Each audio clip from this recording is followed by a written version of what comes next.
তাদের সময় দিতে হবে, তাদের সময় দিচ্ছি এবং আশা রাখছি আমরা কিছু একটা পাবো।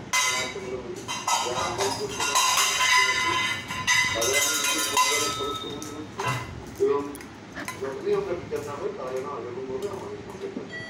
আমরা যতদিন কতদিন মন থেকে তাদের সমস্ত জুনিয়র ডক্টর, সিনিয়র ডক্টর এবং সমস্ত সাধারণ নাগরিক এবং সমস্ত বিশ্ববাসী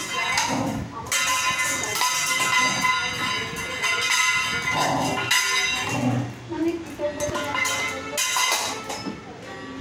ঘরের নিজের পরিবারের কথা মনে করি এবং যতদিন না আমি বিচার পাই ততদিন যেন তারা আমার পাশে এভাবেই থাকে আন্দোলনের দুর্গাপুজোয় আমাদের আর বাড়িতে আলোচনা কোথায় গেল এগুলো তো থাকবেই আমাদের এভাবেই চলতে হবে।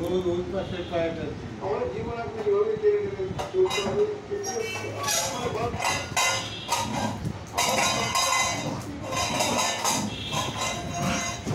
একটা উৎসব কিন্তু একেবারে সবাই মিলে একসঙ্গে 4টে দিন ছুটি আড্ডা মানানো।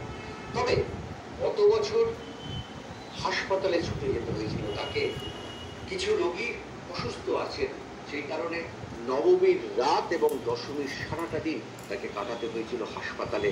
কারণ তার কাছে রোগী ছিল প্রথম, বাড়ির সমস্ত কিছু ফেলে সে ছুটে গেছিল হাসপাতালে। আর এবার সবটাই ইতিহাস। ছোটবেলা থেকে মানুষকে ভীষণ ভালোবাসতো, আমাদের কালী বাড়ি, সেখান থেকেই ওর স্বপ্ন দেখা যে আমি ডাক্তার হবো। তারপরে তো MBBS হয়ে গেল। তারপরে আমরা চেয়েছিলাম যে